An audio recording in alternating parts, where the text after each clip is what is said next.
What up, ladies and gentlemen? What up? We back in the building. I'm Adam Glad to Butler. be here. Yes, sir. I'm Adam Butler. That's Paul Spann.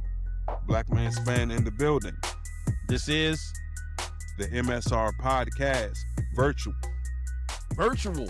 baby, virtual. Okay, we in our homes. It's virtual. It's Halloween week. We got a jam-packed show for you all today, so we're not going to do a whole lot of intro. We got a big jam-packed show. Okay, we got Panama Jackson coming up very soon. Okay, we're going to talk about Stephen A. Smith with that good brother. Okay, later on, the team is going to join us. LT and Nargis will be in the building. We're going to talk about all the stuff going on with Tyler, the Creator, and there's a lot going on with him. We're going to get into a good conversation about that. And then we're going to close out the show talking about our scariest movie moments in the very Halloween tradition. Okay, we're going to get into it. We're starting a new Halloween tradition, I should say, since we couldn't dress up for this particular episode. Right, P?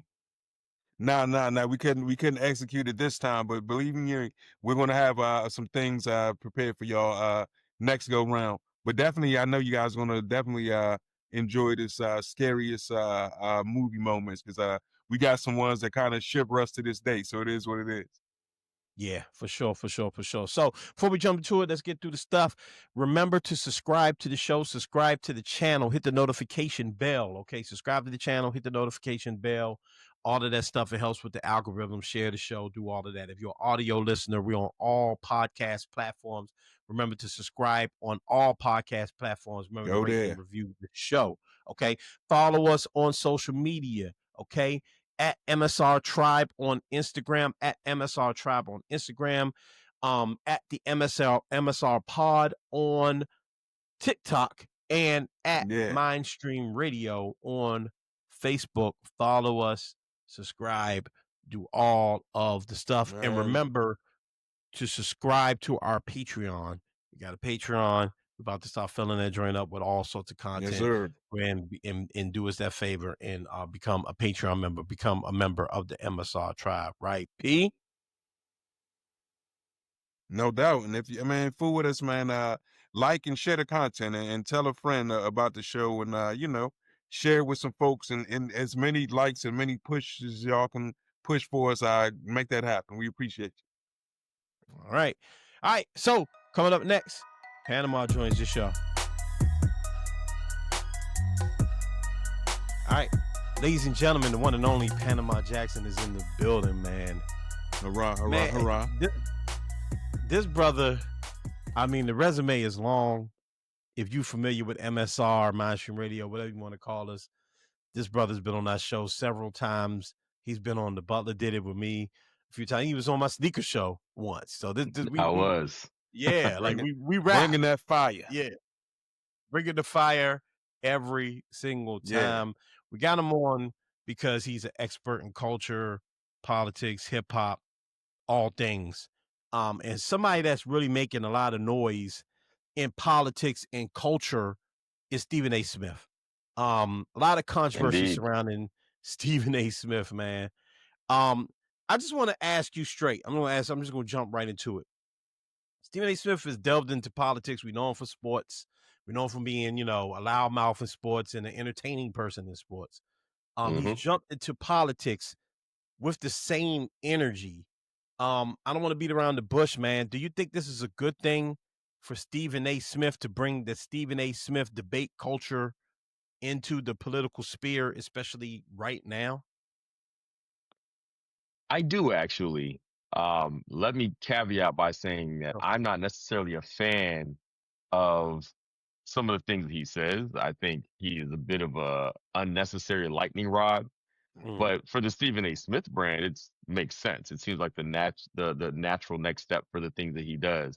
Like, let's be real. Like, sports and culture and politics intersects at this point. There's really no way to divide sports from what's going on in the world, what's going on politically. In fact, we use the playing fields as a way to provide political messaging now, right? We use our T-shirts. The WNBA is, known for being political as a league, on the field and off, right? So the intersection of sports and politics it's always been there. It's just more amplified now because more people have microphones with which to do that, right? Right. So for Stephen A. Smith, for his brand, I think it makes perfect sense. He's very opinionated. He has a lot of opinions, and he is unafraid to share those opinions for better or worse. You know, how that impacts the rest of us. You know, I think, for those of us in this space, the more you talk, the more likely it is that you're to say something dumb or you Mm-hmm. are to put Mm-hmm. your foot in your mouth, right? And Yeah. Stephen A. Smith is no stranger to doing that. So I think that's kind of where he runs it. He runs afoul of culture and the people, is that he talks so much so often it's impossible to always be on the right side of things. Absolutely. I'm and P, you tell me what you think about this. Mm-hmm. We've talked Mm-hmm. about this obviously Mm-hmm. amongst of air. I am of the belief that we are in very, very serious Mm-hmm. times. And he's kind of introduced this because everybody's caught up on the Jasmine Crockett thing, which is a big deal, It right? is. And we're going to get into the Jasmine Crockett thing, because we have to, right? But from the beginning, it's the kind of not so much cozying up to very critical of Democrats. You can be critical of Democrats. This isn't necessarily, that's fine, right? Cozying up to Sean Hannity, working with. It feels like whatever news network will take him, he kind of like is willing to work with those people. It feels like he's doing like a 1996, 2004 brand of politics in 2025, and for me, I don't think that's the way to go. And I feel like he has such a huge voice that it's kind of confusing the public, if that makes sense. P, I'm not Yeah. sure if I'm making Well, sense, Paul, but it's a weird thing he's doing. just to backtrack real quick, back to Panama's point about sports and everything intersecting. I'm sitting here in front of a Commanders logo with the Commanders hat on right now, speaking on these current matters. So, but to back to what you're talking about, I don't know what exactly what Stephen A's like ultimate goal is. Like I don't know if he's pandering for running for some type of political office. I mean, I've heard people talking about rumblings of him.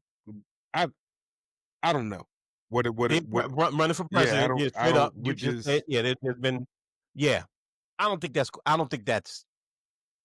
I But yeah, please mean, continue. Yeah, there was a time when you never thought Trump would run for president, very right? true, So bruh. forget even running, but actually winning, Yeah, right? yeah, The Trump winning the presidency is the bigger surprise than running. Anybody can run for yeah, president. You yeah, get a whole string of yahoos running yeah. for president, and that just is what it is, right? right. When it comes to Stephen A. Smith, so I kind of think that Charlemagne did this too, by the way. Mm-hmm. There's this inclination amongst talking heads and commentators to be taken seriously, to be willing to hear both sides of an Yeah, argument, Right, right? yeah, right. I'm not necessarily a fan of that, though I understand it. And yeah, like CNN's doing this right now, Abby Phillips show. They yeah, have, I mean, why is Jillian Michael even getting space to speak right, on that stage, right? Why is right. Scott Jennings these are constant voices of an Yeah, Mm-hmm. opposition for what I would believe you and my survival and Yeah, existence, yeah, getting platformed nightly or whenever, right?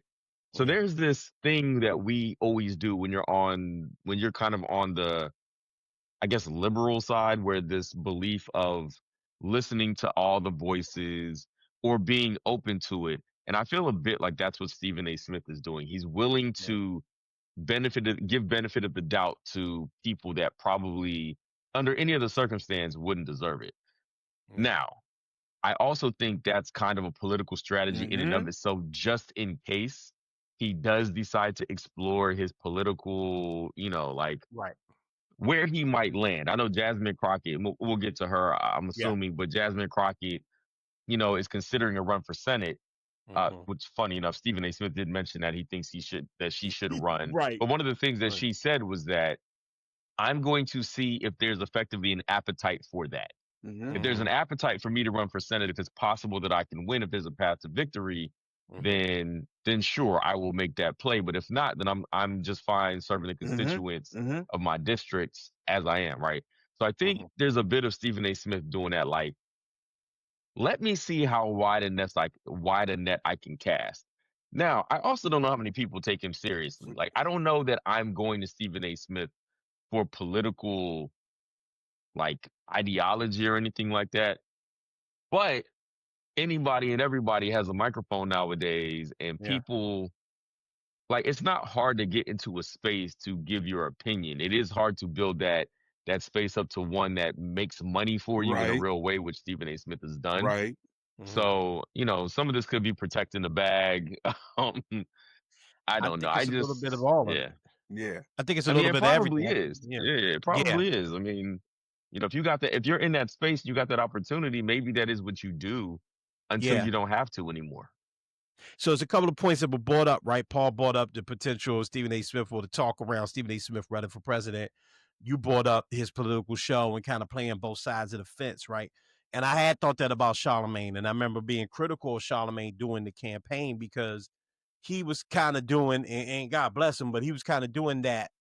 We need to be critical. We need to ask all these questions, and you always should, but you're asking, you end up drilling the normal candidate and letting the crazy candidate off of the hook. I feel like Stephen A. Smith does that just on a plain, just simple political talk. I also think it's a lot of respectability politics that goes into Stephen A. Smith, even when it comes to like just things he said in the past about athletes. It's a lot of like, make sure the white man ain't looking at you crazy. A lot of fear of the white man. It's a lot of that there too. But I do think some people take him seriously. I remember seeing him on Bill Maher. He's been on Bill Maher's panel, a show that I'm not a fan of anymore, but Bill Maher has a huge platform. He's had Stephen A. on there at least twice, I believe. I heard Bill Maher out his mouth say, you should run for president. Okay. So it's like, there's two sides of anyone that's anti-MAGA, unless you're MAGA, okay, most people are wanting to defeat Donald Trump. Right. I think there's just a battle amongst us on how we do that, right?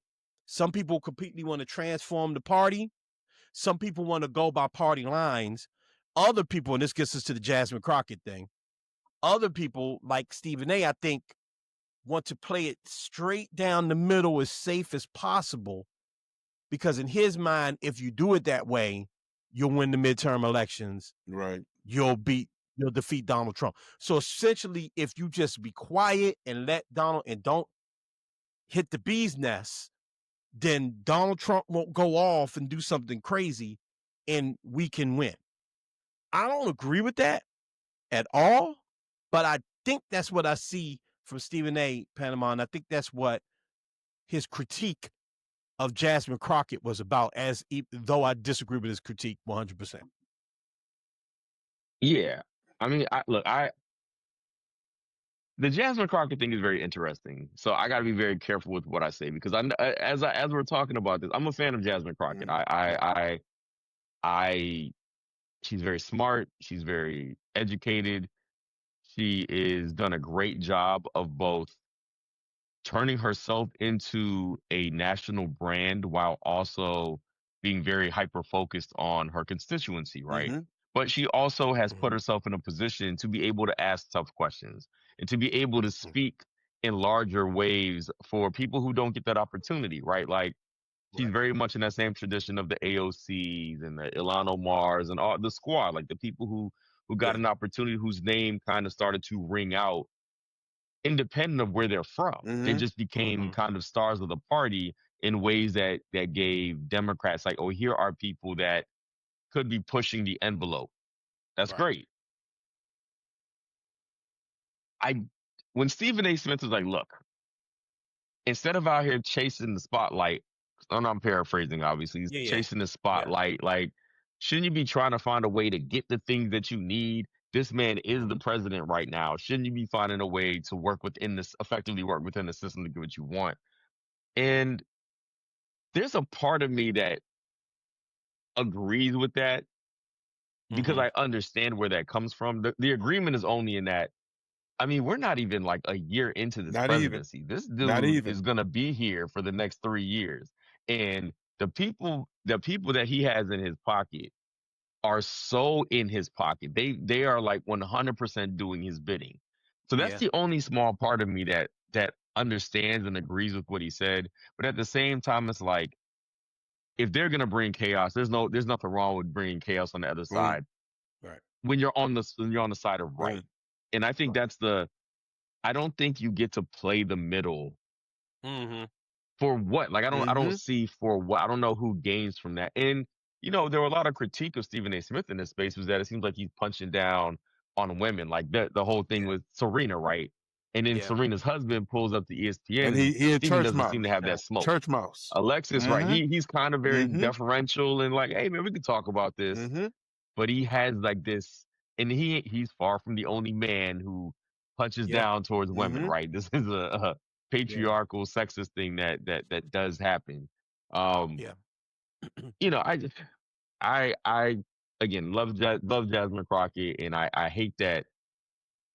I hope you know what it is. I hope that all of this attention that she gets does end up helping elevate her and giving her the opportunity to do what she came to Washington to do. Mhm. I Yeah. don't know how much of her own personal agenda for her constituency she's able to see through. I'm hoping Right. it's a lot, but I do hope that the more of a platform she gets, she's able to help us topple this man. Oh, that's what I was gonna say. Mm-hmm. I do to some degree think the goal should just be to topple Trump. Mhm. Like, Yeah. however we get there, we can reform. You got to reform the party when you get a chance to. Mhm. But he's Right. doing so much damage in Mhm. real time in like warp Mhm. speed. Like he's like bionic at this Yeah. point in terms of the damage he has done to the system. That I almost think it's more important to figure out how to stop that than it is to figure out what the Democratic Party looks like in the process. Like Exactly. we're never going to figure that Mhm. out, right? Like the Republican Party, we said for years that they don't have an identity. They Yes, have they do. Now they singular do. identity now, and it Mhm. looks like Trump, right? So I Mm-hmm. think the goal for everybody needs to, and Stephen A. Smith did say that, like the goal is to get this maniac out of the out of the White House, or to upend the midterm elections so that we can Yeah. stop what he's doing. Yeah. So All right. Yeah. To backtrack real quick, back on me personally, all I need Stephen A. Smith to do is continually go on the Cowboys. Personally, like that's all that, like his benefit for me personally is that's the greatest benefit that I've gotten out of him for years. But to be serious with all things though, like he does have a serious voice, and what you were talking about, Panama, like playing the middle, and like I think some of the things, obviously every person on earth is grandiose about themselves. I'm sure there's a large element of things that just for himself to pump himself and pump his brand into to do some of the things that everyone does in certain spaces. However, there is a danger in this because like you have sports fans that are sports fans that can be swayed in direction. You Mm-hmm. understand? And the times that are so dire right now, like a voice like that, how dangerous do you feel it is to both play that middle and to also sometimes seem as if you're against certain parts of the agenda? I this is going to be my struggle with Stephen A. Smith. I really just don't think people take him seriously. Right. Mm. Now, I could be wrong about that. Right. Like, I will concede that I could be very wrong about that. It could be, I don't know if it's underestimating him so much as just underestimating the power of the platform that he has. Because I think Mm-hmm. it's almost like it felt like he just decided to jump into that space.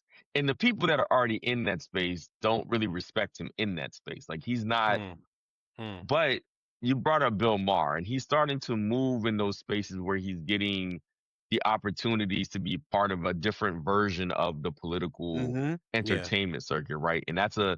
a real easy way to lay up your way right Mm-hmm. into being a genuine talking head, or at the very least, a person of major influence when conversations arise. Now, what I will Mm-hmm. say is Stephen A. Smith does have some like common sense. Like he's still a black dude from New York. You know what Yeah. I'm saying? Like he's not. I don't feel like we're getting like sellout vibes from him. I just think he's being very much like I'm gonna speak my mind. He's very much like I just got. You know what he is? He's like that. I just got to say how I'm feeling. Like this is how I feel. Yeah. Like it's very much that, and we don't need all of that. But Right. I also don't know if you said dangerous, and I guess I kind of get stuck on whether I think he's dangerous. Like Trump is dangerous, Right. right? Right. The people that work in Congress to me are dangerous. Stephen Right. A. Smith is a talking head who doesn't have any power to upend the system in the way that we've seen, right? Like Mhm. Pam Bondi is dangerous. Like Right. Yeah. these people that are actively doing these things, the people in the streets, the ICE Yeah. agents and the feds that are out here doing what happened in Chicago was a travesty, right? That Right. should be covered in ways that it wasn't. I don't understand it. Those people to me are dangerous because they have power to actually negatively impact your life and mine, right? Stephen A. Smith Right. just talks a lot. Yeah. And perhaps my opinion on that will change where at some point he'll we'll start seeing the people kind of bend to the way that he's thinking. But I guess this is the problem of playing the middle. Who the hell knows what he's thinking? Right. Who knows? Yeah. Because it kind of Right. blows with the wind, right? It depends on who Yeah. he's talking It's to. fluid. Yeah. So It's fluid. yeah, You it heard it. is. It is. Yeah. It's fluid, and I do appreciate your centering the conversation a bit, because sometimes, and I think this is the issue, we get caught up in the talking heads and who said what and who said this, right? You brought up Abby's show, and Julian Michaels is arguing with whoever about slavery, and it really doesn't matter at the end of the day. It matters what the people in power do. Why I get worried is that, because you mentioned Charlemagne earlier, not to pick on Charlemagne, but you mentioned him earlier. You mentioned, we talking about Stephen A. Smith. We're talking about people that right now, like you said earlier, we're spending more time trying to dissect the Democratic Party, and I think that happened during the election, right? Kamala, and as you mentioned earlier, a lot of it has to do with patriarchy and sexism and all of the, just a hateful black women and women in general. But she needed to be the perfect candidate. We were brothers were throwing her through the ringer, like, I need to know you did this and did that, and then the other dude was doing and saying whatever he wants, and I fear that happening again, because we're spending so much time bothering Jasmine Crockett when there's a million Republican congressmen just like her. Actually, no, let me take that back. Not just like her, but who are disruptors, who serve as their place is to be a disruptor. They did it for Biden. Right. They did it to Obama. This is politics, right? So I think that's why people were, and the fact that he's, like you said, punching down at a black woman. He was very critical of Kamala Harris as well, right? So there's a track record Yeah, there. he was. But yeah, and so it's just, to me, yeah, I won't use the word dangerous, because I don't think that's the proper word to use. I agree with you there. It's not dangerous. It's frustrating. And right Yes, now, I agree 100%. when they're on their side, on the right side, they have a uniform. We actually, last week we talked about on the show how some of the comedians are starting to like be critical of Trump because of his immigration policies, the Joe Rogans and the Theo Vons of the world, Right. right? So there's a little crack. But for the most part, on his side, on the Republican side, on the MAGA side, there's no critique. It's straight uniform. And I'm not saying I want a country like that on either side, and I'm not necessarily saying I want that for the Democrats, but I also want us to, or them, or however you identify yourself, the left, I definitely identify on the left, to be less critical and more focused on the prize. And that's funny enough, that is what Stephen A. Smith, Right. the point he claimed he was trying to make, but it wasn't, no one got that from him. All we got was this black woman talking too much. Trump gonna get you if you don't stop. And why don't you stop messing with Trump and try to work with him when there is no working with him? There is no working. Yeah. You know what it is? The part that frustrates me about that is it's low hanging fruit. Like it's unnecessary, right? Yeah. If you feel a need to be critical, you have Right. plenty of people to be critical of, right? You don't have to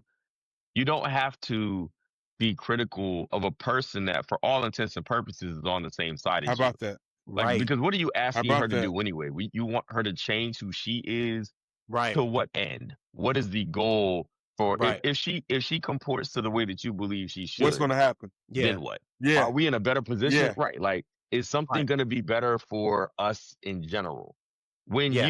if you feel a need to be critical, there are tons of people that you can lay claim to and Right. you can take aim at that actually might be more beneficial to create the Yes. dialogue that you're looking to create. Right. Because Yeah. instead of like you and Jasmine don't need a dialogue, not necessarily, but you're just pissing her off. You're just creating an enemy Yeah. where you don't need one that you Right. might need as an ally later. Meanwhile, Right. and you said there are cracks in the Republican Party, like the whole Israel Yeah. Gaza thing. Marjorie Facts. Taylor Greene was sounding Yes. like us for a while, and it was very confusing, and I was very uncomfortable. Yeah. And the Epstein So files. yeah, the Epstein, like there's all Yeah. these things, but yeah, I mean, if there's Mhm. any real big issue with Stephen A. Smith in this sense, it is that it's like, why are you coming at Kamala Harris for her book? It's out. Right. She said these things. You're like, it's over for you. Right. But what good does that What's do? the end If she goal? decides to Right. run again and she's the party nominee, are you not going to vote for her? Or are you going to be like, nah, because I didn't like Right. what you wrote in your book or the things that you said then? Like, we get in line Right. when you need to, which is what didn't happen this last Yeah. time. And now Yeah. look where we are. Like, this should be Yeah. a lesson for everybody that one, elections matter. Your vote does matter. And or elections have consequences, as we all like to say, but also it's like it can get really bad. Like however bad you think it can be way worse than that. Because Yeah. somebody like Trump, who literally his entire agenda is chaos and destruction Total. Yeah. of like he's rolling back 80 years worth of legislation and bills and progress that this country has made, which was only incremental to begin with. But Right. he's like literally destroying all the things that all these civil rights icons Yes. and the people who aren't icons, the people who are in our families who were marching behind Yeah. the icons, the people in the ones that literally gave up everything for that. Like the names of the people we don't know who were sitting at the Woolworth counters. You know what I'm saying? Right. Like he's Right. undoing all of that. And this is proof that this stuff can't happen if we are smart about who we decide to put in office, right? Or we don't show up. Yes. And if anything, hopefully on the Stephen A. Smith side, he will use whatever platform he has to ensure that maybe he'll get the message that, fighting Jasmine Crockett ain't the problem. I need to make sure all y'all are going to be doing everything that you can to make sure that we can do what we can at the next set of elections that we have access to in Yeah. preparation for the presidential election, Yeah. 3.5 years from now. You know what I mean? So Yeah. hopefully this is just I'm trying to get my ratings up, but my true agenda is to Right. get all y'all paying attention so that I can impact things in a way that actually matters. Hopefully. There it is. I hope so. There it is. There it is. I hope so. Brother. Yeah, man. We're gonna see. This is obviously this is a fluid conversation. Is going to continue, man. Panama, before you go, brother, you got a lot going on, man. Let us know where they can find you and where they can see you, hear you, all of that stuff. Yeah, I'm well, first off, thanks for having me on here. Y'all the homies, course, I brother. appreciate you. So, when you For reached out, always. I'm like, yeah, sure thing, you know what I'm saying? Unless I gotta put the kids to bed or something crazy, you know what I mean? 'Cause Yes, sir. I'm just I got saying. 4 kids, it gets rough around here. But, Yeah. Currently I'm senior editor at Grio.com, where we do our best to amplify Black voices, Black stories, and make sure that we are doing what we can to, just ensure that stories that matter to us and for us get an opportunity to be seen, right? The way that AI is going, like, who knows who's even writing half of this stuff, but Black voices are being silenced to some degree. Like, the Trump administration has done what it can to impact the way that journalists even get a chance to be themselves and how they get to show up. So, we try our best to make sure that we are telling the stories fairly and, try to be as balanced. We have reporters who do, they try to be honest about Black life in the way that we present our stories. So that's what I'm doing. And, just being a parent, being a soccer dad, being a family man. So you might see me out here, for those in DC, you're going to see me out here on the soccer field somewhere, just, being, destroying stereotypes one day at a time. Most definitely. Hey, brother. Most definitely. Shouts out to all the soccer dads and soccer moms. I understand, my brother. I get it. I get it, man. Panama, as always, man, it's been a pleasure to speak with you, bro. Thank you so much. Really appreciate it, bro. Both, man. Appreciate you. All right, brother. Thank you.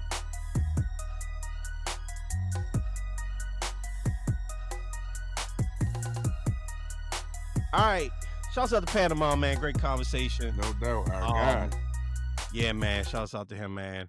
Okay. So,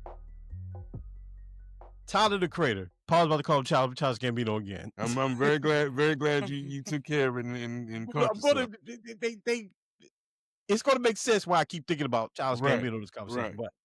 But Tyler the Creator found himself and still sort of finds himself in some, I guess you could call it hot water. I guess you could call it controversy. It depends on whether he sees it that way or not. That's actually one of the things I really like about Tyler and how he does. He kind of cares or doesn't care about certain things. It's whatever. But the internet is mad at Tyler the Creator. And the internet is pulling up receipts on Tyler the Creator. Right now, you're seeing old tweets and stuff like that that's popping up on the screen. I'm going to explain those in a minute. So let's walk through what happened. Recipe to D'Angelo, which we had not had an opportunity to talk about on this show. Yes. D'Angelo passed away, legendary artist, very important to the Black community. Really quickly, just to kind of paint this picture and help people at home understand this a bit more. At my place of work, Paul, I think, actually told me, you did tell me that D'Angelo died. We were talking on the phone. You told me. We immediately got somber and just got off the phone. I go into the office. There's only a few Black people that work there, like most offices in America, right? And really, we were the only ones that really knew who D'Angelo was. And that immediately made me sad. So, going back to Tyler the Creator, Tyler posts a very beautiful and heartwarming tribute to D'Angelo on his page. The response from some of his fans, a lot of his white fans, were, who is this dude? I ain't going insults. Basically, why are you wasting your time? I don't know who this dude is. Some of them were very insulting comments about D'Angelo, which pissed off Tyler. Okay. Tyler called them Sun Dodgers. He said these Sun Dodgers are tripping. And then that was the day. Okay. As a result of that, some of his Black fans felt like he was trying to pander to them and started bringing up very old tweets and very old sketches and stuff from Tyler in his old days. And if you know about Tyler the Creator, you know he used to be the biggest troll in the world. And some of those pictures were crazy. Blackface, dressed up like Klan members, insulting Freddie Gray, and just all sorts of nut shit that he used to say back in the day. Reason why I wanted to bring this up, and P, I'll start with you, is because it's about growth, right? And whether people are allowed to grow and whether people should have to continuously explain their past. The reason why I say it like that is because in his music and in interviews, Tyler has talked about his old tweets and his old ways. Kind of reminds me of the Dr. Dre thing. Different, okay, but reminds me of the Dr. Dre thing with D Barnes, where every 10 years, new people find out about D Barnes, and then Dr. Dre has to come out and go, yes, I hit D Barnes. That was a terrible thing. I was a dummy. he has to do that every 10 years. Some people feel Right. like why, other people are like, well, new people find. Do you think it's fair, Paul, and then Narcus, you could jump in. Do you think it's fair for Tyler the Creator to have to explain his tweets and his antics from back in the day during the Odd Future days and all of that, right? To an audience that's just finding this out now.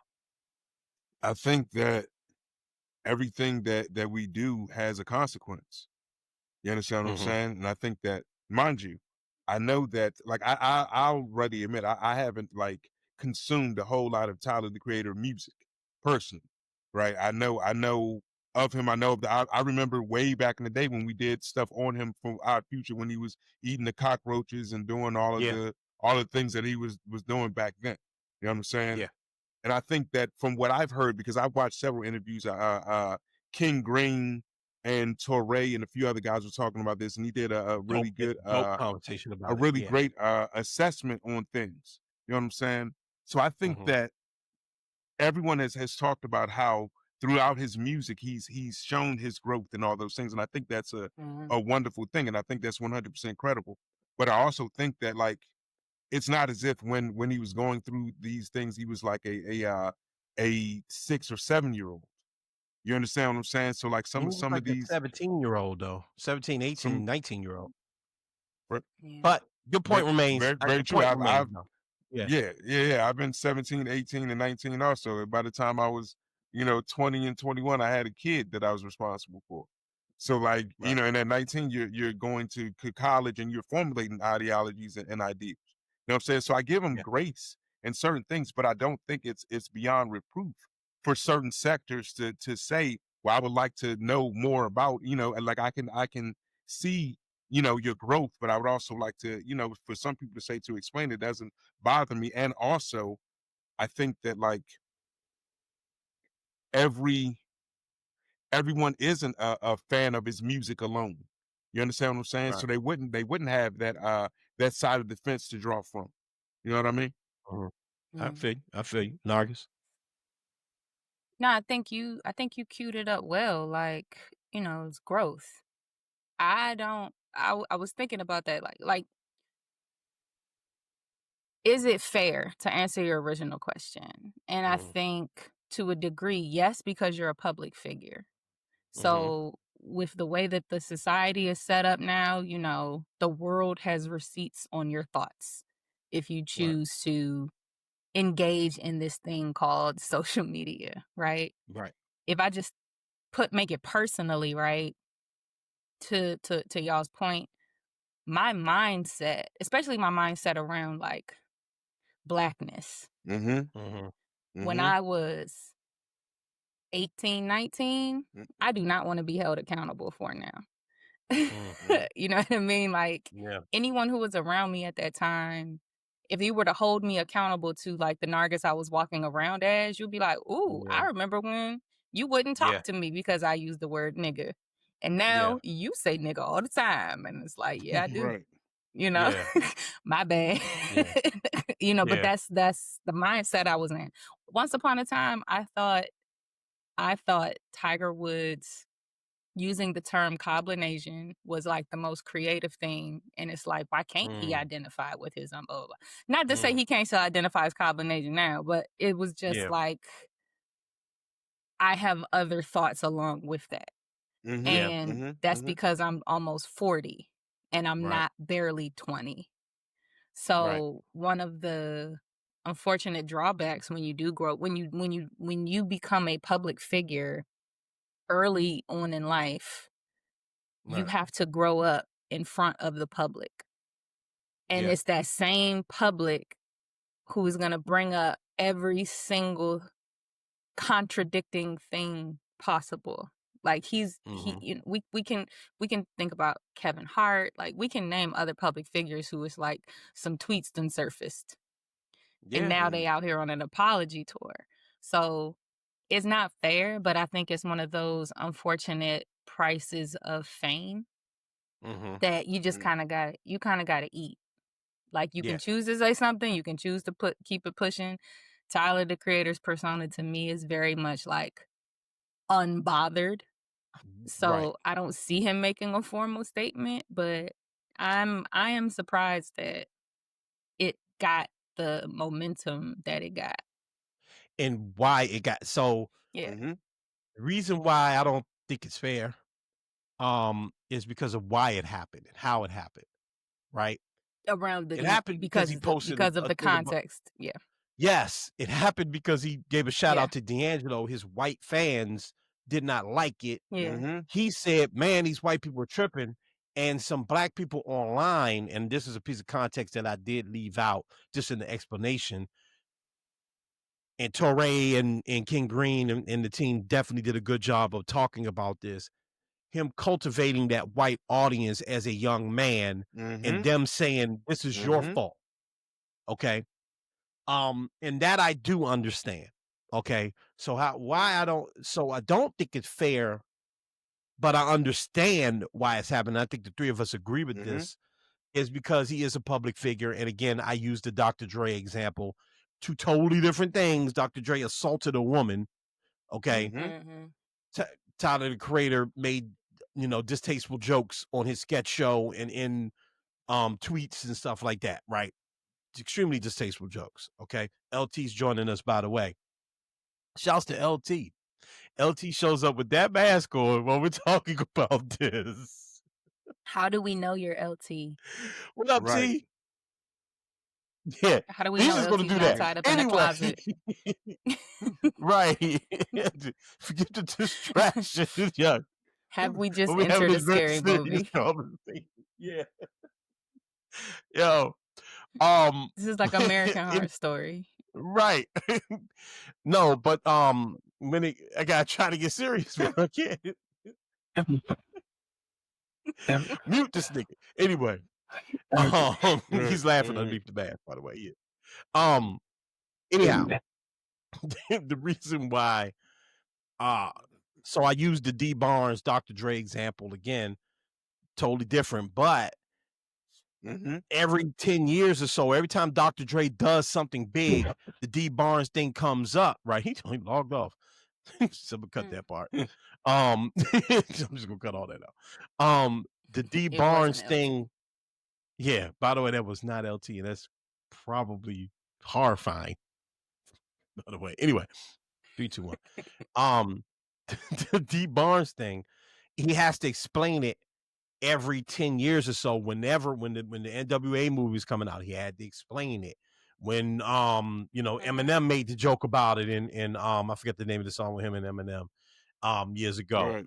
When and so on one hand, you're like, damn man, I done heard Dr. Dre explain this a couple times, but not people that are new to this, right? So it's the same thing with Tyler Mhm. in that sense, but I don't like how it came up. I don't like why it came up. That bothers me, right? And yes, it also bothers me, and I did interject, P, when you were talking about age, because 18-year-olds and 19-year-olds and 21 and 22-year-olds are stupid. I mean, I know from my like 40-year-old, and I don't mean this to debate Right. with you, but like I know from It's our cool. 40-something-year-old scope as parents, because trust me, I get on my 11-year-old son, and sometimes I have to go, he's 11. I have to remember that. Like I have to go, he's 11 years old. Like he's not, you know what I mean? I get it. But like Right. I remember me and my best friend went to a Halloween party years ago and we dressed up as rednecks. And I had a Confederate flag taped to my chest. And I walked into the CVS with him, and the cashier laid me out. I mean, read me for complete filth. Okay, do you know what that Right. flag means? And this, that, and I'm like a 20-year-old dude. I just think the shit is funny, right? Right. But I needed that lesson. So I'm not saying that he doesn't need the lessons. And as a fan of Tyler the Creator, I know those lessons have been learned. So I don't expect him to give a big public address or explanation. I don't actually. It's in the music. He's talked about it several times. He's talked about why he wanted to stop being funny, even why he even gave up the sketch show.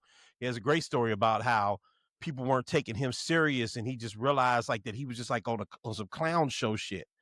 Also, I think that we take Right. account the times that we were in these are completely different times, and it feels like a million years ago, you know, when we're talking about 2012, 2011, you know, or and is LT back with the back? Okay, there's LT. There's LT. When we You talk about escaped your captor.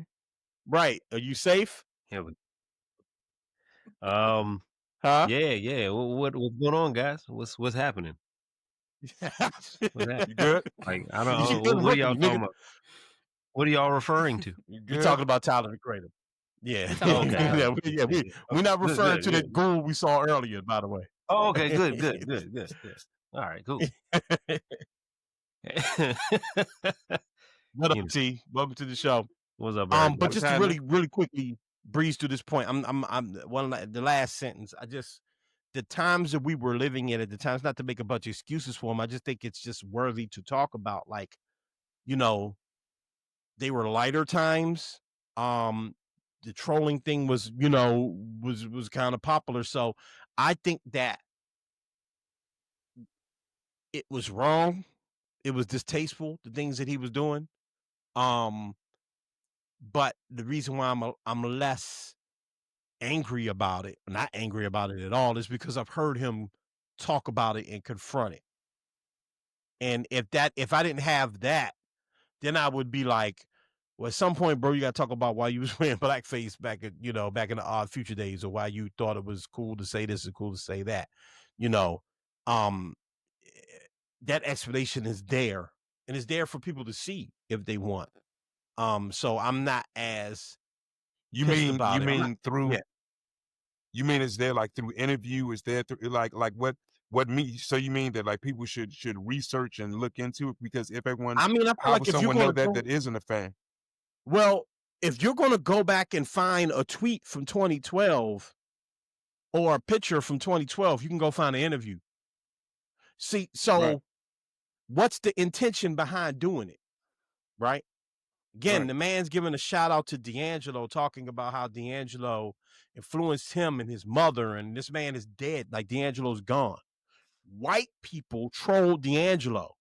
And some black people's response to him being upset that white people were trolling D'Angelo was to say, back in the day, you used to be a little scumbag.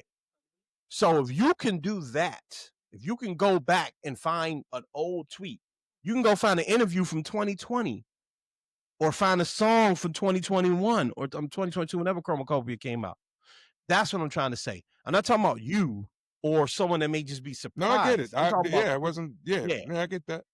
Yeah, so I just think that that's just, I just wonder what the goal was to do it. Again, and I'm not trying to come off like this super Tyler, apologist. I just wonder, like, why was that your response to a D'Angelo rest in peace post or defense of the D'Angelo rest in peace post? You see what I'm saying, P?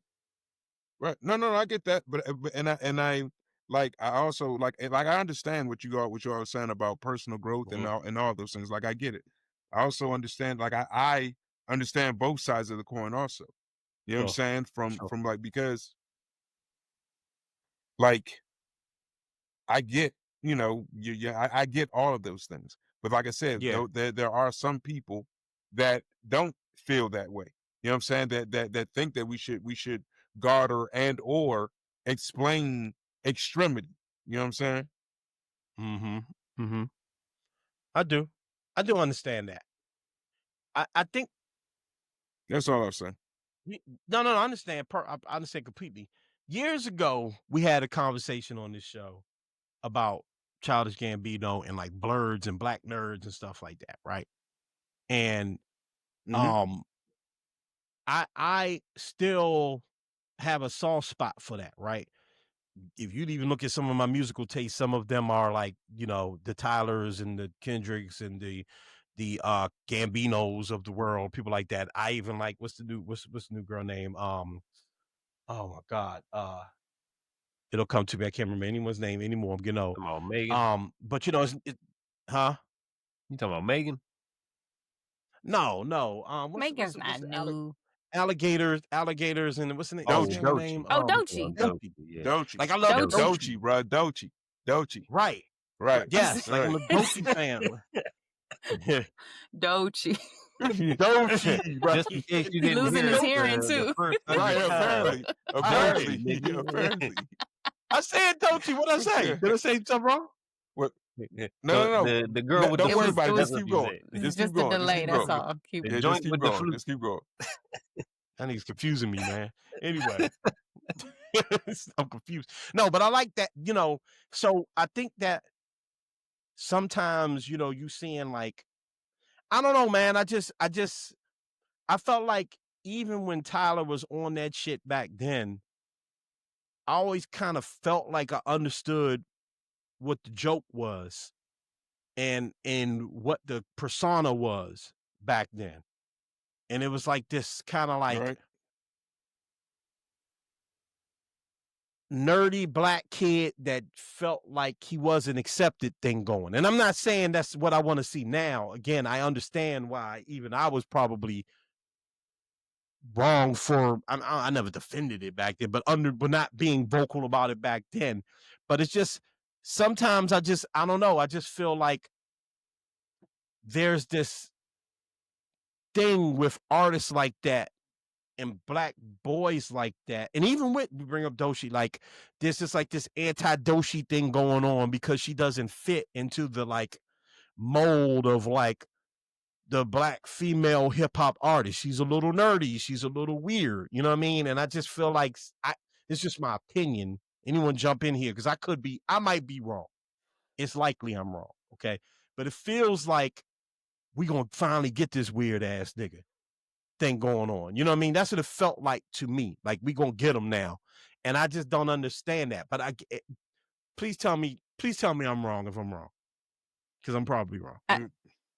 I think sometimes I'm obviously not speaking for Black people as a monolith, Right.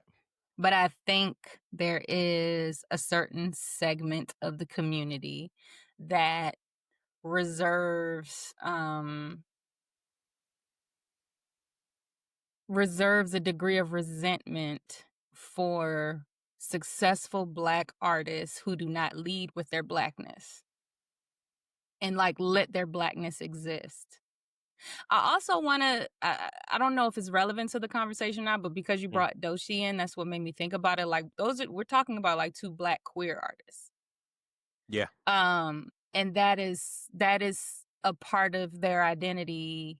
Tyler specifically, who kind of like enjoys teasing us about in a way, right? Like I think Tyler plays with that again even more than his Blackness or other boxes that he may check. Don't know if it's relevant or not, but I was like, I think it's completely relevant. We're both Actually, talking completely about relevant. two weird Black queer dope artists. Yeah. Right? Who Yeah. have, diverse fan bases or what have you. But I think with Tyler, it's almost like you ain't been leading with your Blackness. So now D'Angelo dies and you trying to write this little love letter to one of ours. You know, and then the fact that like, okay, these are your fans, like these are the people that you've been catering to, and they don't even know who this king was that we just lost. Right. And you have the nerve to be sad when you ain't been with us. This is a Black moment of mourning. Right. You go over there with your non-ass Black fan. Yeah, with your weird ass, racist ass fans. And you go be over there because we're having a Black moment. And you're not in it because you haven't wanted to be in it. Okay. Let's broaden this a bit then, because I like where you went. Thank you for no.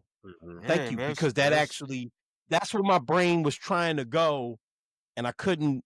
So I'm glad, because I'm glad you mentioned that. That's the sentiment. That's the energy I was reading people's comments with. I think you're spot on. I think you're spot on. I think some people were just being mean-spirited internet trolls and some people were being sincere, right? And I think you're right. And I think that brings it back to what I was trying to articulate and I was failing at, frankly, that I always understood with Tyler. The moment you mentioned that he was queer, the first thing I thought about P was the Funk Flex freestyle with him talking about he having, when he was essentially trolling Funk Flex when he talked about having, sex with men in the freestyle, and Flex was like, well, why'd you choose to go with that bar? Because he's on Hot 97, the most gooned out, homophobic place, the Funk Flex show, where it's full of super goon thug niggas freestyling about murdering people, this, that, another. And he comes on with this extremely gay line and then stares at Flex like, what? That's what he was on. Yeah. He's not on that now. Poke the People bear. even yes, he was always about poking the bear, even if he felt at it sometimes, right? Even if he felt at it. Blackface, I'm not sure if I get that one, right? But nonetheless, I've always understood. With the white audience piece, and I'm very glad you brought that up. The funny thing about it is hip hop, and this is something Torre and them talked about. You should listen to Rap Latte. Rap Latte is a great podcast if you're really into hip hop and music. Torre, King Green, and various guests, right? They talked about how hip hop is starting to die, right? And that the numbers are down and this, that, and another. And it's because for a long time, really for the majority of hip hop's dominance, the majority of the audience has been white. And one thing I've learned is that these super, like, these artists that we kind of look at and think that they're very prolific, especially hip hop artists, these like very deep, introspective, revolutionary artists that push the limit. Sometimes niggas don't fool with them at all, and there's usually a lot of white people that like them. Honestly, if you look at a lot of the GNX shows, as much as I praise Kendrick, that audience is mostly white folks. Okay? Public Enemy's audience was mostly white folks. Okay? So that's an interesting piece. I say that to say, I don't think Tyler purposely went to try to purposely get a white audience. I think they naturally gravitated to Tyler because he wasn't Future. He wasn't 2 Chainz. He wasn't, you know what I mean? That doesn't mean that he People didn't love play Future. in. I said that doesn't mean that he didn't play into it though. I don't. That doesn't mean. How do you, that doesn't. I mean, but like, Flame, why do you think he played into it? By selling T-shirts with blackface in merch, by the antics, like okay, that a certain group can accept you, and then you can know that, and then like those antics aren't pro-black antics, in my opinion. No. That's what I'm saying. So I wouldn't describe them as pro-black at all. No, I don't think you're wrong. I don't think they were. I don't know. Well, no, they weren't pro-black. There's no way I could sit here and say blackface is pro-black. I'd also be lying if I told you I remembered all the context. And again, blackface is wrong. I'm not going to. I fall on the sword of not pro-black. Okay, but I also don't remember all the context around the blackface T-shirts. I do remember the context around certain stuff like the freestyles, certain tweets. I do remember the context, and I remember it being like a lot of it is being like, y'all niggas ain't real type of thing. You gonna do all this, but you ain't really real about this, that, and other. But the blackface thing, I don't even remember when that happened, so I can't defend the blackface thing. It's not pro-black. I can't say it is. Yeah. I don't know though, but it's just interesting to me. So I kept I kept mistakenly in our pre-production talks calling the man Childish Gambino. The reason why I can bring up Childish Gambino, one, we had that conversation years ago about him and the nerd thing and all that.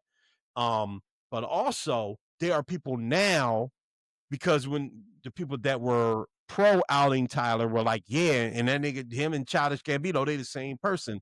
And so they digging up old, like an old Tumblr account that Donald Glover had where he was pretending to be an Asian girl. Okay. His old lyrics about liking Asian women, you know what I'm saying? And just his perceived anti-black lyrics from back in the day, which were just basically, I like white girls, I like Asian girls, I like, nothing nearly as bad as Tyler the Creator in the blackface, but just, kind of saying you were anti-black at this point then you make Redbone at a certain point, and you make This Is America, and now we're supposed to believe that you're, you know, a revolutionary. And I kind of feel this, you know me, I'm a big Donald Glover fan. I cape for Donald Glover, but I think it's the same thing, no? Right? It's like you people are saying in your earlier career you built a white audience, and now that white audience, could come back and bite you in your ass when you want to come home to black folks. That's pretty much what people are saying, right? So one thing I'm gonna say about Tyler the Creator, Childish Gambino, there's a lot more artists. I mean, Golf Wang was full of, alternative black artists. You know what I'm saying? It wasn't like, they were all like just like, oh yeah, like I'm gonna hang out with the white kids. You know what I'm saying? Like I know Donald Glover had a bunch of lines like that in his old rhymes, like his old mixtapes. You know what I'm saying? Like he would always call himself Oreo and shit like that. You know what I'm saying? And there was that group of kids, back in the day that used to act like that. You know what I'm saying? Like they exist. And my whole thing is that we can't sit here and act like people can't, change their minds about things or develop new concepts of like, like it might have started off with the whole thing of like, oh yeah, like, I'm doing this like skateboarder, all this other stuff, and more heavily white people like enjoy that, but eventually you start turning into, like you said, Donald Childish Gambino goes from, his old rhymes from his mixtapes to, This Is America and Redbone and a whole bunch of other stuff that he's done as he's developed as an artist. You know what I'm saying? Like he's grown as an artist. The same thing about Tyler, where it's like this dude when he was younger, like when he was a kid, was just going around saying whatever. You know what I'm saying? Like literally saying whatever. And I'm not saying he still doesn't, but he's saying it on a higher level where he's like actually putting some thought behind what he's saying. Like back in the day, it was kind of like that whole high school thing where, like when we were kids, we always be like, oh man, that's gay, stuff like that, But as you started, as we gotten older, we're sitting here like, hey, stop saying that. You know what I'm saying? Like we're like, I know us here on this panel right now, none of us would be sitting there like, like we probably tell somebody like, hey, cool off with that shit. You know what I'm saying? But back in the day, I'm not going to say we were, but I'm just going to say that we all were probably sitting there like, oh, I was. Yeah. Yeah. So I just, it's just showing you how people can grow. And if you have to constantly bring up someone's past when they're trying to grow, like you are literally trying to stop their growth. And it's funny how that part of just black social media kind of happens, like where it's like those people, those part of black social media is like, oh yeah, no, like I love seeing my people grow and stuff. As soon as somebody try to start growing, it's like, oh wait, didn't you do blankety blank? It's like, like, and it's funny who we allow to grow. It's funny who we allow to grow, and what we were cool with people saying when they were young and what we weren't. Again, I'm not cool with blackface, but like we let Jeezy walk around and be Mr. Entrepreneur, this, that, another, because everything with him was Snowman and Dope Man and this, that, another. He was a young man when he was making that music. You know what I'm saying? Gucci Man is walking around and he's the pillar of mental health and strength, and we're proud of Gucci Man, but Gucci Man is Gucci Man. We understand that he was a young person. Nobody's digging up old ass Gucci Man lines and going, wait a minute, bro, why you on the Breakfast Club talk about schizophrenia when you used to talk about this, that, and other? You know what I mean? So I'm not saying, this isn't to say the Tyler the Creator thing is right. I'm saying when it's weird to people, then that's when we kind of harp on it. When it's not weird and when it's something that's kind of like accepted in the silhouette of a rapper, right? Then that's just what they used to do. And hey, they can still talk about it to the day. Who cares? That's what we expect you to do. So, those artists, I just have a certain soft spot for, while recognizing. So here's my answer. He does have to answer for it every couple of years because it's the same thing I said about Dr. Dre, right? Like, new people learn about it. Yeah. This thing is going to happen to you every couple of years. He could choose to say something or not. I don't think he's going to say something about this one, but it's just one of the things. It's a storm you got to weather, just like Dre got to. Whenever Dre do anything big, he got to weather that storm of the fact that he hit D-Bonds back in the day. He did it. It happened. He got to live with it. And for me personally, that doesn't overtly bother me that bad personally. Just for me personally, that don't bother me. What? Yeah. I mean, I just a week ago, I was very upset. Is probably an exaggeration. I wasn't very upset, but I was bothered by it because, again, I think that some of these artists, I just hate to see people try to drag people down. Doesn't make sense to me, especially the context. But, as a week later, I understand, like, okay, I get it. As LT said, you were alternative. Earl Sweatshirt. I remember when they first came out and the whole thing was Earl Sweatshirt got sent to boarding school. He couldn't, his rap career got delayed. Tyler became a much bigger star to him because they were so young that his mom didn't like his raps and the shit that they were doing, that she stopped him from rapping and sent that man to boarding school, and this delayed his career they talked about Earl Sweatshirt like he was in the joint. In the Virgin Islands or something. Like, she sent him to the islands. Yeah, like they talked away from nigga. The when they Earl first came out, it was all Tyler and joints, man. Earl, and people. Yeah, exactly. Some people consider Earl to be the better, you know what I mean? MC. But Earl, the way they talked about Earl was like, man, when Earl come home, his son was in boarding school. You know what I mean? Like, but you get the internet comes from that crew. You get Frank Ocean from that crew. You know what I mean? Like, so, it was a lot of free thinkers in that crew, and that's why I like them, and that's just where I want Black people to be able to be. But while you're young, queer artists, the front, shouts out to Sid, man. But when you're young and trying to move the needle and push the envelope, and a lot of young white artists do these, and it's actually another point that I think is important. A lot of young white artists, when you look back at their youth, they was crazy and wild, and with by the way, not really trying to say anything other than I'm wild and young and I can do whatever I want. And it's just, they get to grow and just be them, so, but I understand it's different. But I just think that, I just wish that the people that were pressed to dig things up would also consider the person that they are now, and in Tyler's case, find out what he said about these things, like, and how he addressed these things. I think that would, why not? You know what I mean? Why not? So the energy should have really been for the fans. Like, it should have been fan on fan. I feel like it shouldn't even been for Tyler. It should have been on some, like, okay, you don't want to like, you're not a fan to somebody who you recognize as like a diverse artist.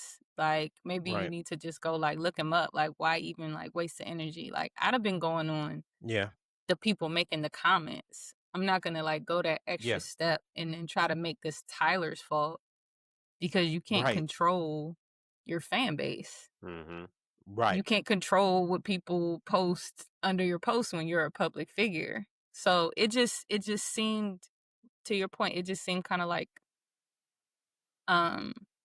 selective outrage when you were saying, like, who's allowed to grow and who's not allowed to grow. It's like, why even put all that energy, especially, like, we just lost D'Angelo. So, like, let's kind of sit in. We just lost. Like, I don't even know if I'm using this word correctly. Like, no, I'm not going to use that. It's not going to be correct. Like, a cornerstone in, like, the Black R&B, neo soul, whatever label you want to put on there. Like, we lost a true artist. And to take that same energy of, like, grief that Tyler put out there, and in this grief, you want to, like, throw some shit back in his face because of what somebody else said, is wild. Mm-hmm. Yeah. It's wild. Like, we need to do better. Like that, when like LT said, like that population of like Black social media. But wasn't there a sector? That population of Black social media is why in real life, off of social media, those blurs didn't think that they could have Black friends and have Black girlfriends and be around Black people because of that. And why they ended up hanging out with the Asians and the white people in the first place. And then you mad at them. Like I'm trying, and Paul, I know you want to jump in, and please, just 1 second. See, I realize we don't have all night, so I'm trying not to go there. No, but I'm glad you did. But I'm trying, definitely don't have all because I know, because this could turn into a 3-hour conversation, and this is what happened years ago on the show. Okay, like because it's and this isn't picking on anyone here. You know, it's such a dense, complicated conversation when you talk about, because it's about Black identity and how sometimes you struggle with it, especially as a young person. And that's why I say I always understood P, and I know you want to jump in, so I always understood what he was saying. I always understood what he was doing. I always got it. Like, I always got it. And so it's hard for me to look back at it. The blackface thing I don't remember, but it's hard for me to look back at it and go, because I remember most of it. I remember them back then, and I remember being like, I get it. I get what you're doing. Go ahead, P. That's cool. I don't. Mm-hmm. Yeah. Like that's what I just said. Cool and valid, because you are you are a fan of the music, and so you were allowed to go on the self same journey with them doing the same thing. You know what I'm saying? Mm-hmm. There's a sector of people that aren't. You understand what I'm saying? And I'll say this: I know within that conversation, there's a sector of his fans, of his white fans, that brought up a lot, or that started a Reddit group also that brought up a lot of his old tweets. Talk like when he said something about them, they brought some of those things up, saying, well, these are some of the things that you said about Black people back in the day. It wasn't only the sector of Black people saying those things. See what I'm saying? So, and that's where the conversation between his fan base and all those other things came from, when people saying you curated this fan base, and they're saying those things also. So it wasn't only, I'm just saying, it wasn't only the Black spaces that were saying that. Those white fans also brought those things up in defense of him, calling them sun dodgers. Yeah, great point. That's a great point. That's a great point. One last question before we move past this. We don't have to spend a lot of time on it. Just something that the Rap Loud Take show discussed in depth. And again, go check out their podcast, because they talked about all this from a musical standpoint in great depth. Can you control who's a fan of you? And Paul, I'll start with you, and then we'll go around. I don't know. I don't know if you can control who's a fan of you. I think the messaging that you send out attracts certain things. I don't know if you can control who's a fan of you, but like you're like messaging that align, like, okay, the same conversation that we're talking about. There are elements of your life that align with some of these people, and it aligns with you. You understand what I'm saying? Because you understand it. You see what I'm saying? Or you're curious about it. So I don't know if you can control your fan base for whom and what you are, and the message that you put out can guide it in a certain manner. You know what I'm saying? Like, maybe not 100% foolproof, but like whom and what you are and the things that you put out, obviously are certain things that attract people to people for a certain reason, in my opinion. Understood. LT? Yeah, I don't think you really, I think you, in a way, like, you can control who your fans are, but you can't control what your fans do, in my opinion. You know, it's like, if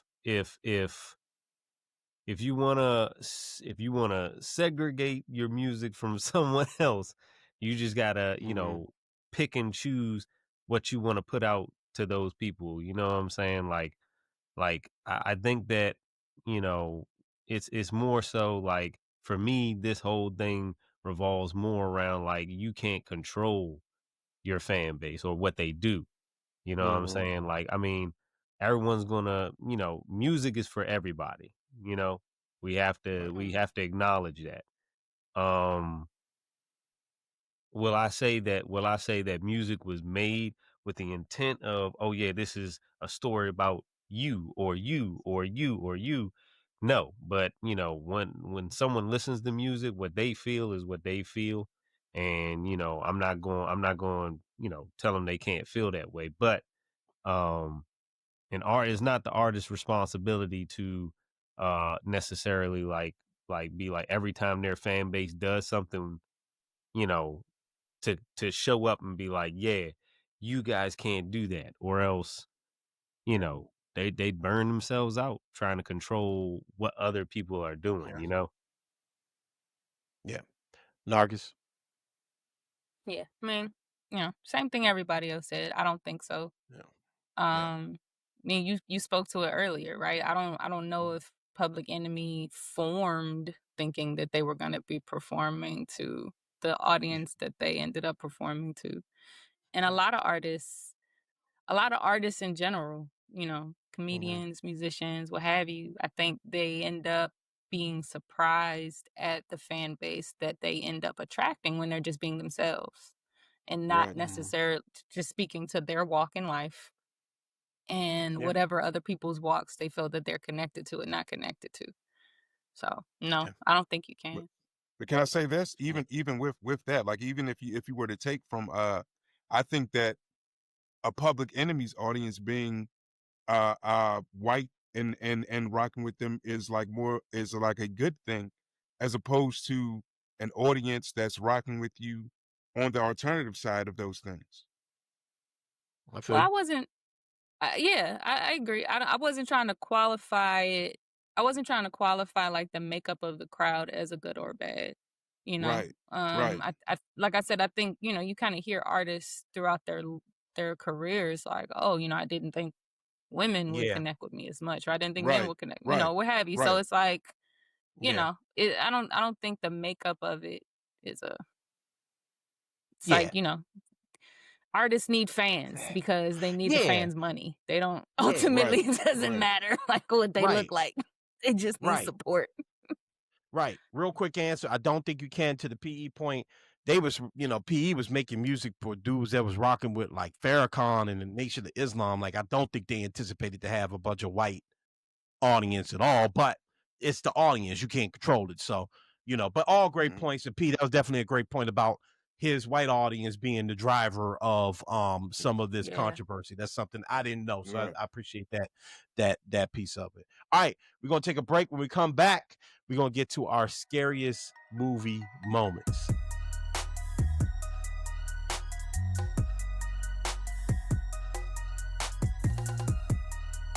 All right, Halloween is this week. It's my wife's favorite holiday, by the way. We had a nice Halloween party over this. Y'all, LT was here. We was partying. We was and Smooth was over as well. We had a great time. Dressed up as Martin characters. LT came as Cole, Yeah. which is funny. Not playing Yeah, Cole, yeah, but you end Right. up being Cole. Yeah. yeah. And Exactly. Brother Smooth came as Brother Smooth. I dressed in Yeah. Polish and Polish Brother Smooth clothes. came as Baltimore Yo. Yeah. As a No Limit Soldier. Exactly. He came in with his Timbs and his camo. Yo, with Right. no socks with the Timbs. We gonna Well, get yeah. on him. We Stop gonna get on him. playing. No, I he think he had on. didn't. I think he had on like short socks. I'm But we, about to say, I know He he had ain't pull a Drew. I know he pull a Drewski out this jump. he Bruh. might have.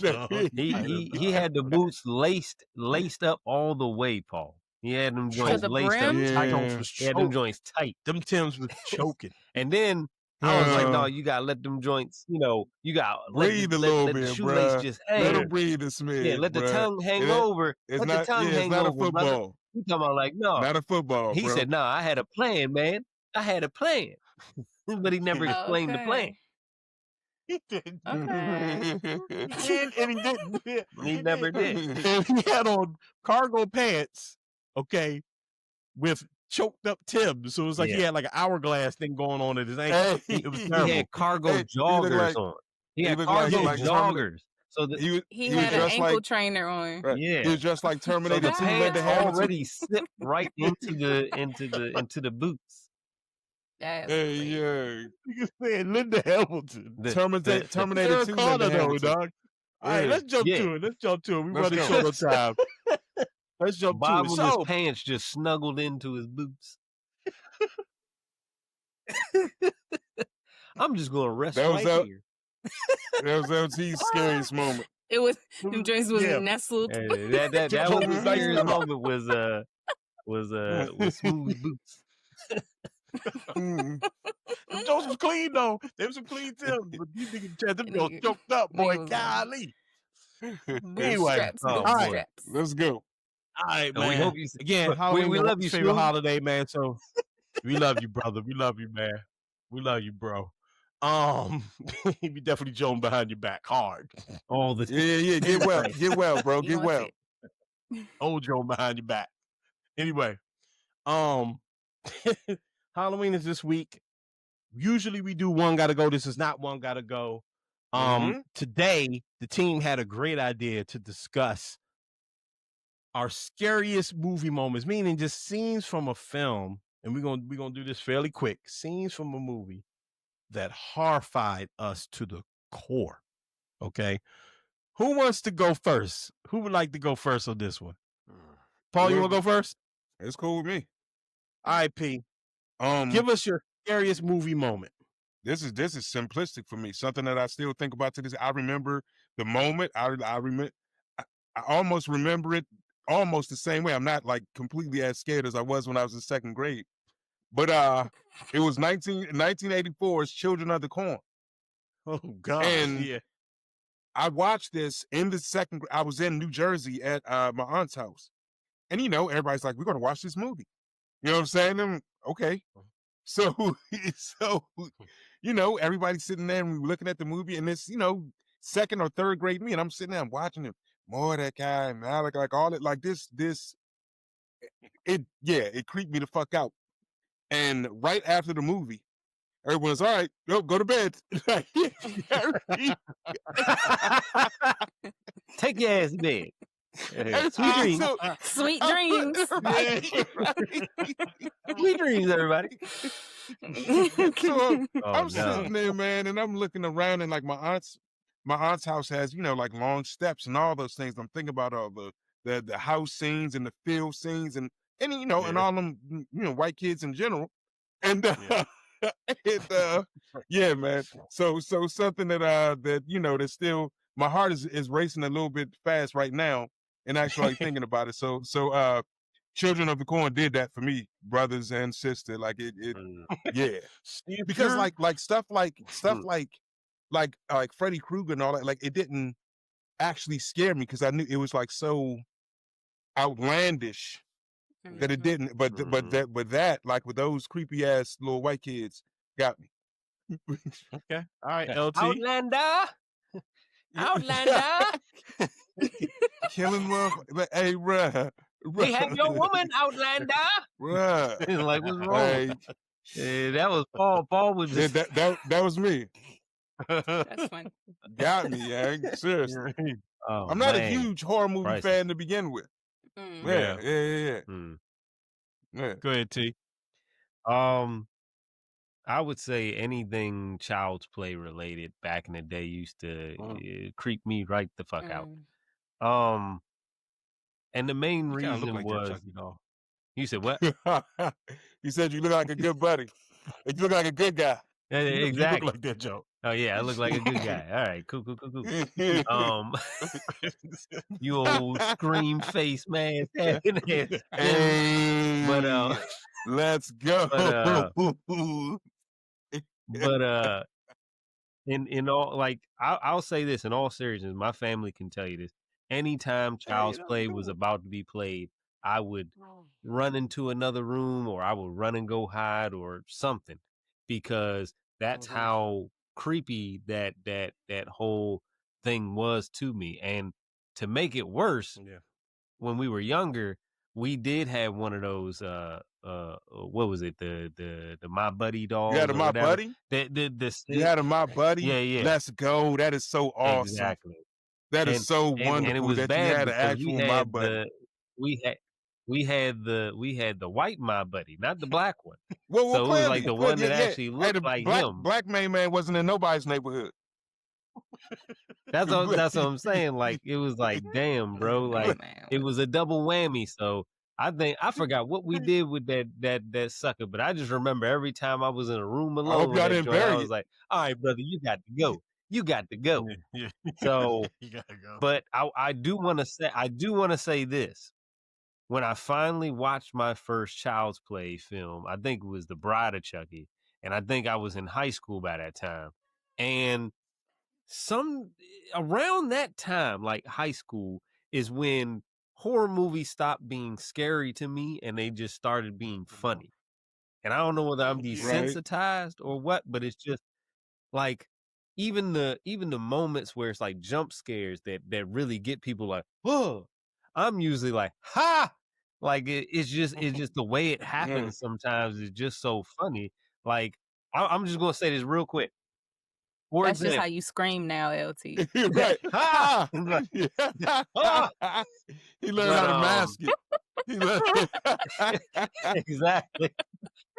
This is just but he it trained was himself. the first as I gotta train myself to scream like a man. Oh, so the first Conjuring movie, there was Uh-huh. the like a lot of people were like genuinely scared by that movie, but me, I could not stop like just finding moments that were funny to me, like when they were playing the hide and go seek game and they were clapping, and I just remember distinctly we were in the theater and the joint clapped in the closet, right?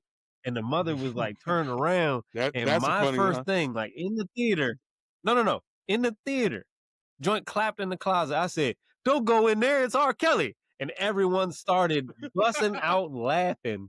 And I don't know why, it's just like Boy. moments like that where it's supposed to be a thrilling moment just get me sometimes where I'm just like, oh man, that was actually kind of funny.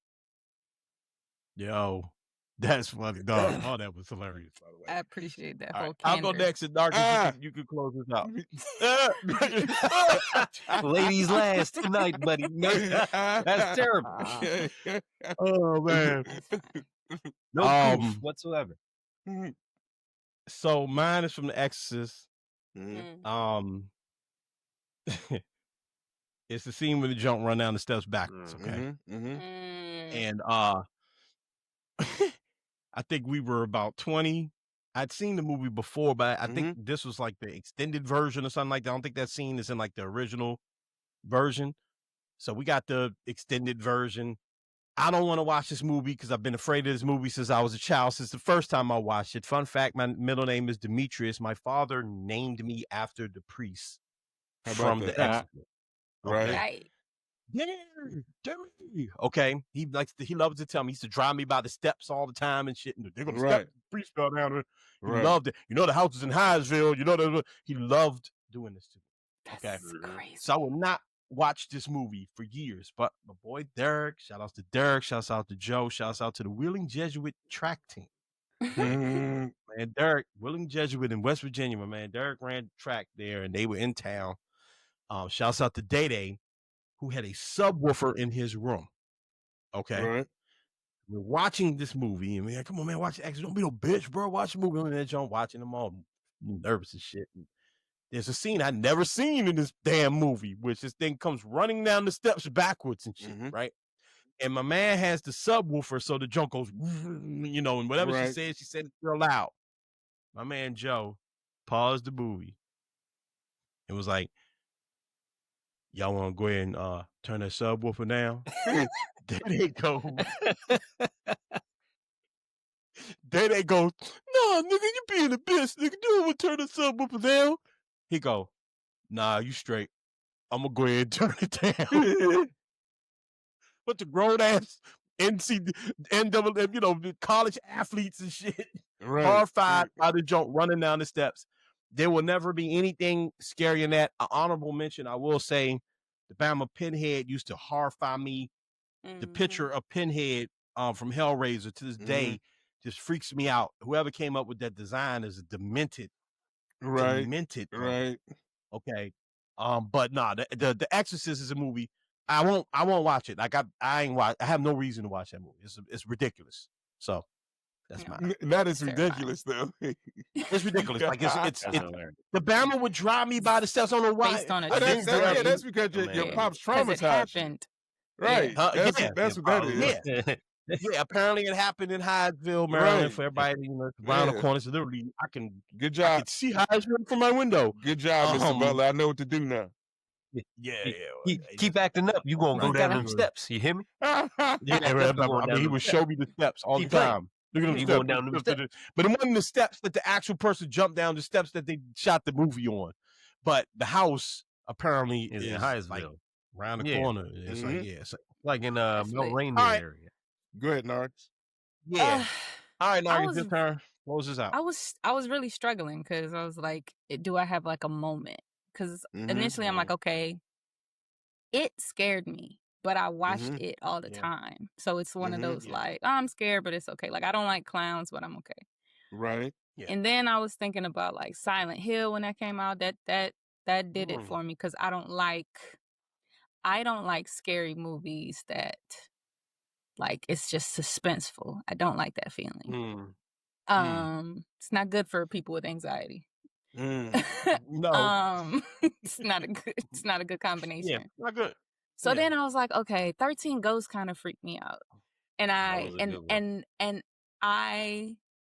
when I'm like by myself, like if I find myself down a random hallway, like at a hotel or something, I feel like something's following me.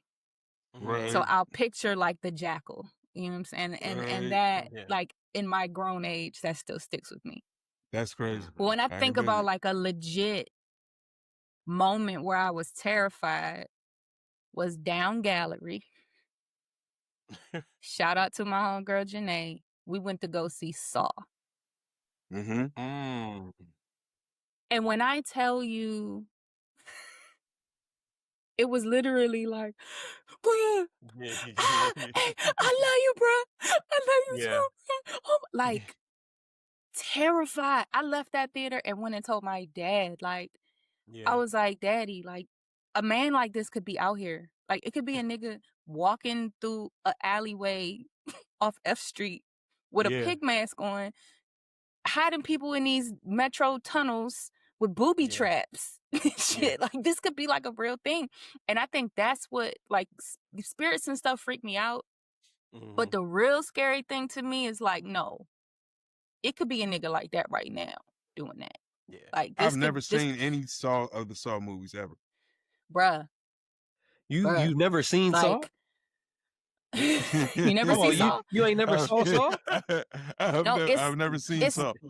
It's like a I don't even think I don't even think it can like justifiably be considered like horror. But when I say like psychological thriller, right, of like terrifying proportions, because this nigga legit like kidnaps people. Yeah, right. It fucks with them. Connects them to booby traps.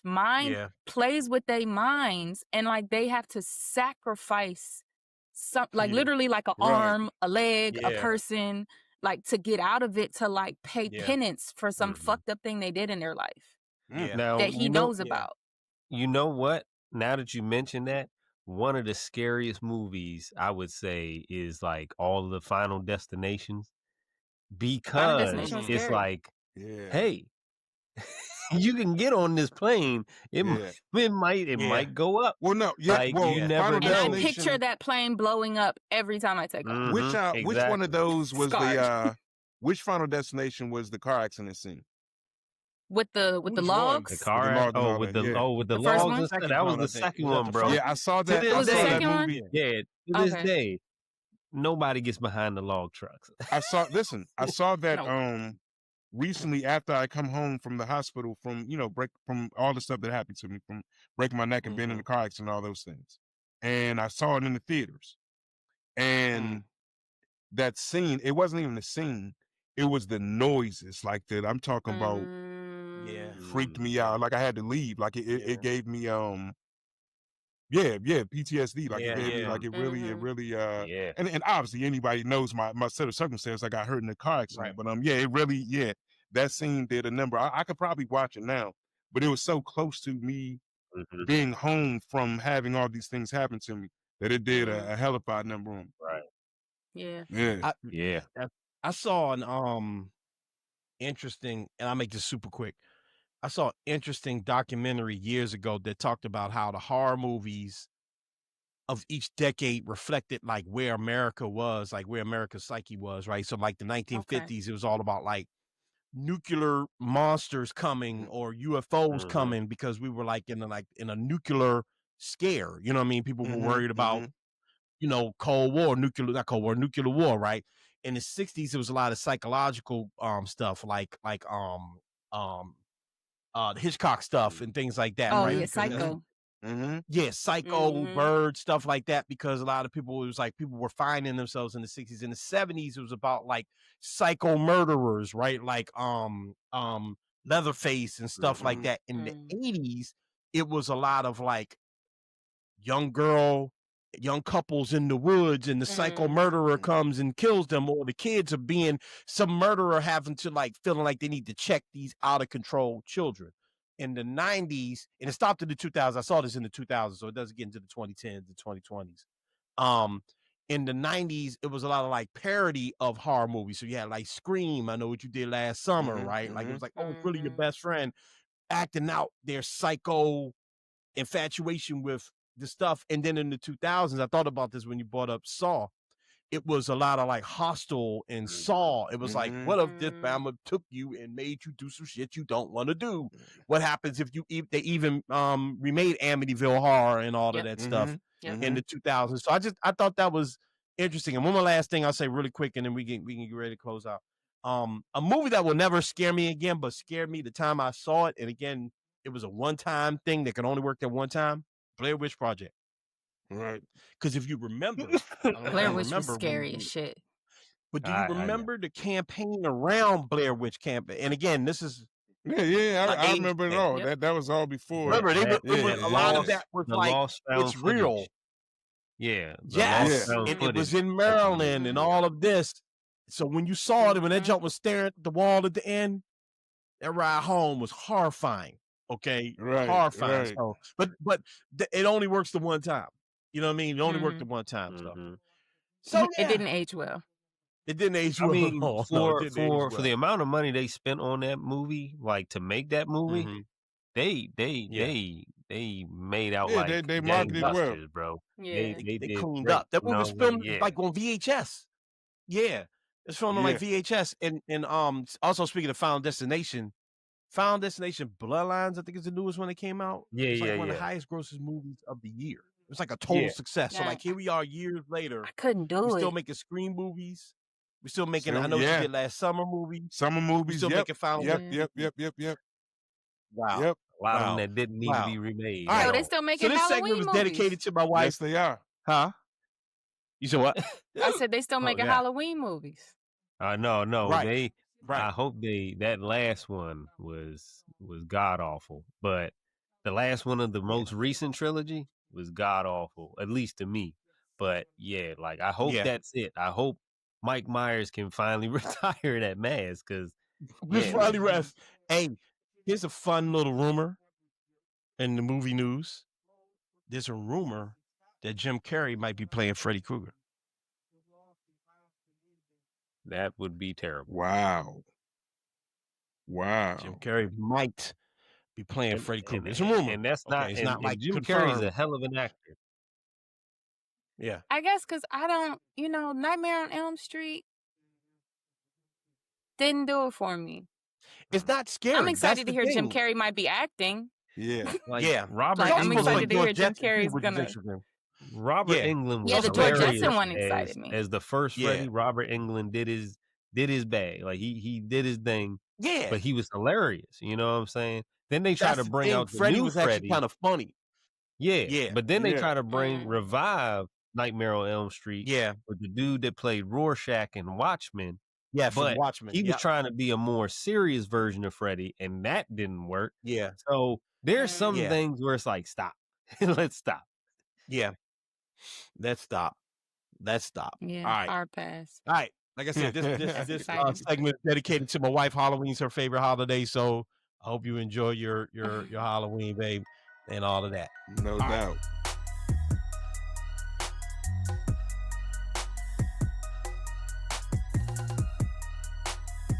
shouts out to the crew. Shouts out to Panama for joining the show, man. This was a good one.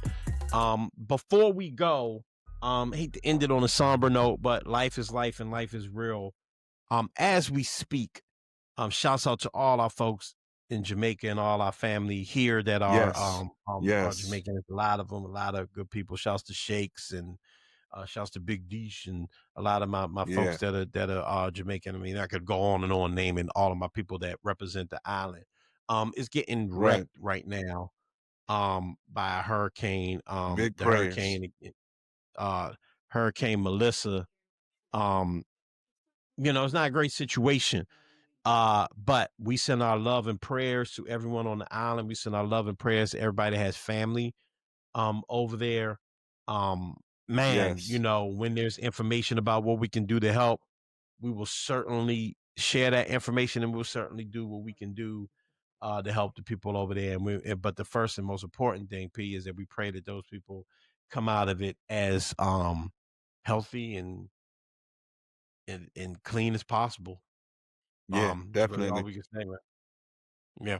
That's it. Big prayers, and I prayed that you know, I prayed that that, you know, within all the goofiness going on in this administration, that they'll do all the right things that need to be done for these people's aid and helping humans. Yeah. Yeah. Hopefully and prayerfully they will. But yeah, man. So we're gonna, like you said, we're gonna keep you up on that and let you know what's going on. We got a great show coming up for you next week. Back in the studio, back in the building. Team's gonna be here. It's gonna be really, really great. All right. Remember, like and subscribe. Hit the notification bell. Appreciate you all. Thanks everybody's been engaging with us over the past couple of weeks with all of our reels and stuff that we put up, questions of the day, stuff like that, man. We really appreciate you all. Thank you so much. Remember to join our Patreon, join the MSR tribe, follow us on all social media. All you gotta do is put MSR pod in there. It'll pop up somehow, some way. That's it. That's all you gotta do. That's all you gotta do. That's all you gotta do, man. Shouts out to the squad. Shouts out to UP. Remember, always remember, never forget. Well, before I say that, free DC. All day. Never forget to be great. Elevate us. We up out of here. Peace. Free your boots, Smooth.